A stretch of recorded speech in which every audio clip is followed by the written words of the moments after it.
Ano minsan, habang nagbukas ng labat ito si Pedro, dumating ang ating mahal na Panginoon. Halos sa buong naman, wala pong mahuli sila. So, nasabihin ng Panginoon kina Pedro, ang sabi niya, pupunta kayo sa laot. Ihulog ninyo ang iyong mga lambat. So, ginawa ni Pedro, sila po'y sumunod. Ang sabi ni Pedro sa Panginoon, Guro, sa buong magdamag, wala ka nang nahuli. Subalit sa iyong mga salita, sabi ni Peter, ihulog po namin ang aming mga lambat. So, sila'y pumunta sa laot. At pagpunta ni sila sa laot, hinihulog nila ang kanilang lambat. Anong nangyari? Halos magkakapunit yung lambat nila sa kanilang isla. At nung hindi nila mahanap ang isla yun, anong ginawa nila? Nagtawag sila. Tinawagan yung kasama nila at hinanap yung lambat at sinakay sa bangka nila sa tao. Ano pong nangyari? Sa sobrang dami ng isla, halos lulubog na yung bangka. Amen? Maraming mga panahon na yun, doon lang maraming nahuli sila Pedro. Bakit po? Dahil sumunod sa Panginoon. Sumunod sila, hindi siya nag-anilahan. Amen? At nung lulubog na sila yung takot. Anong sabi ng Panginoon kay Simon? Simon, huwag kang matakot. Gagawin kitang mamamalakaya ng tao. Ang tanong, nagreklamo ba si Peter? Bakit hindi sinagot ni Pedro, Panginoon? Paano yung hanap buhay ko? Paano yung pamilya ko? Amen? Alam niyo, naging experience doon ni Pedro.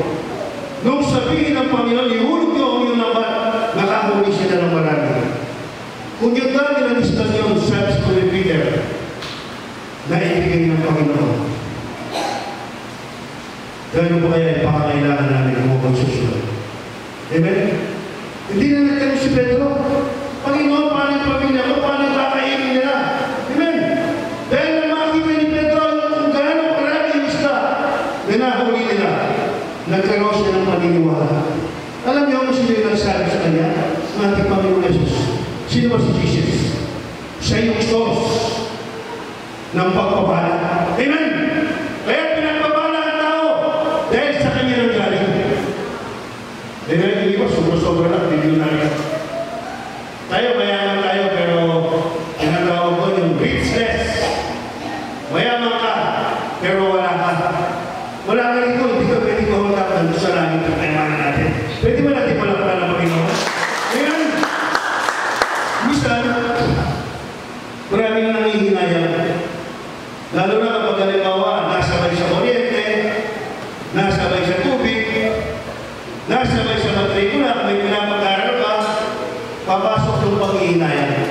Pero magulang mo kapatid, bakit ka manghihinayang? Kaya yung nag-uutos sa akin, siya yung pinagkulay ng pagpapala. Bakit ka mag-aalilangan? Ang susi ng pagpapala, ayaw kang pimitan.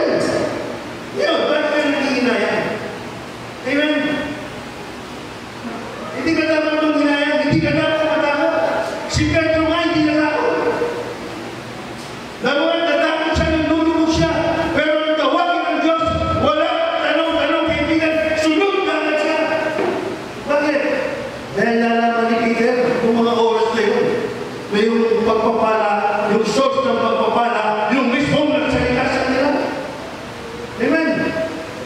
Minsan, nangihinayang nga, hindi ko malimuhulog ko. Pagdagdag ko mula, ngayon ang nangyayari ngayon. Dagdag ka yung dagdag, wala na. Dagdag ka yung dagdag. Pero kung ibibigay mo yan, hindi mo na kailangan yung dagdag mo sa gastos mo. Ang Panginoon na ang magpupuhos. Hindi ka narinig yung mga away din kanina. Amen? Kung yung away din kanina, binabasa nyo rito, totoo yun. Naisulat yung away din, ang Diyos na nagbigay sa kanila ng talent. Amen? Pwede ba natin palampakan ng Panginoon? Pwede ba tayo Panginoon? Amen? Ito yung lambat ng pagpapala. Opo natin ang Diyos, i-bless mo po ang bawat kamay na maghuhulog ng susi ng pagpapala. Wala po ng tulong. Subalit minsan dahil sa wala po kami noon, wala po kami maibigay. Doon ko wala trabaho, hindi po sila ng mga pagkulang, yung mga kapatid namin na wala kami noon, bigyan po sila ng Panginoon. Bless po po kayo ng trabaho, kayo ng anak buhay. Pagod sila pag-ingatan, pamawakan ng Panginoon. Kaya hindi po yan yung wala Panginoon. Bless po po Panginoon. Kapag sa susunod na ganitong pagpili po, meron po sila maibigay Panginoon. Lord, maraming salamat po ang sagot namin. In Jesus' name, Amen.